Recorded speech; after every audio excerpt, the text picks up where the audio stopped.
Una storia di cannibali è il primo film italiano in concorso a Venezia 79 del primo regista italiano Luca Guadagnino, ma dal forte respiro internazionale.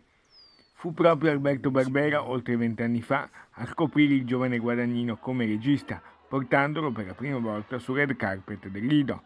Da qui, si può dire, è nata una stella. Anche per questo, nel cuore di Luca, Venezia ha sempre un posto particolare e privilegiato, a tal punto anche da fare uno strappo al protocollo e concedere una breve intervista dalla Darsena dell'ex Casino. Il tuo rapporto con Venezia è sempre speciale. È meraviglioso, io amo questo festival, sono stato in questo festival così tante volte, è la mia terza volta in concorso, è il massimo della vita.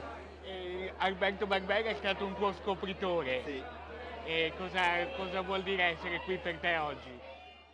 Celebrare questo film con questo cast meraviglioso, sono felice. Sei uno dei registi più amati anche in America, un regista internazionale.